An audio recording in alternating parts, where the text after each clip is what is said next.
Policymakers and practitioners charged with preventing and countering violent extremism came together in Sofia in April to discuss insights, needs and closer cooperation. Shared challenges, and in particular those related to children, were the focus of discussions.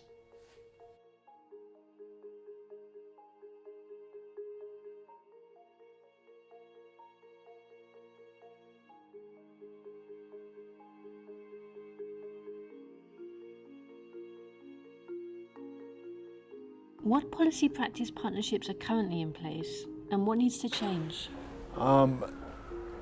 We in Germany believe that practitioners, especially from civil society, are the key actors, especially on local level, because they're actually working on the ground with the people we're aiming at when we make or when we set up strategies or programs. So we of course involve them in everything we do. We try to bring them together on a regular basis, try to have a constant exchange of experiences and information. So we try to listen to them. In 2015, Bulgarian government has adopted a national strategy for countering radicalization and terrorism. The different stakeholders and the different practitioners, each of them have own responsibilities regarding this plan. And involving them, it has very positive impact on the way that they share responsibilities, ownership of the implementation process, and also engagement with the final result. Without talking to us, policymakers can't understand the practical requirements of our work. So we need to establish a dialogue, but also vice versa. We can't work without the right framework conditions, right? So we need to rely on policymakers to provide these conditions.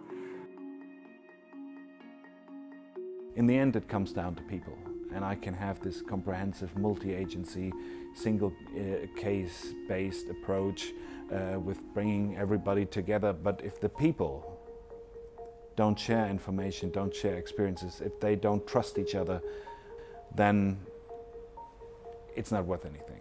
Is it just an exchanging of information, learning from each other, or is there any commitment to give the information further?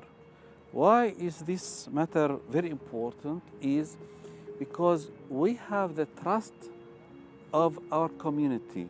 We are in the mainstream mosques. We are with the youngster. And there might be cases where religious communities, religious leaders, religion experts can play a role, can play a very important role. And therefore, in my opinion, it is very important to include them in networks you create. Religion can play a role when it comes to reintegration, when it comes to exit programs or interventions. In religious communities, and sometimes with religious leaders, you do have some, very few, but some rotten apples that we as a strong state don't want to work with. Some of them are extremists, some of them do not share the values of our country and of Europe. When it comes to actual prevention and CVE work, our approach would be to focus on the underlying issues and do actual socio-pedagogical work instead of theological work. You have to consider their religious needs and you have to take them seriously. But you shouldn't overstate the role of religion. When we are discussing the extremism related to the Islamic religion, then you need and we need theological argumentation against that. If you say, I want just to look at that through the eye of security or eye of law, it's legitimate, but you cannot combat it.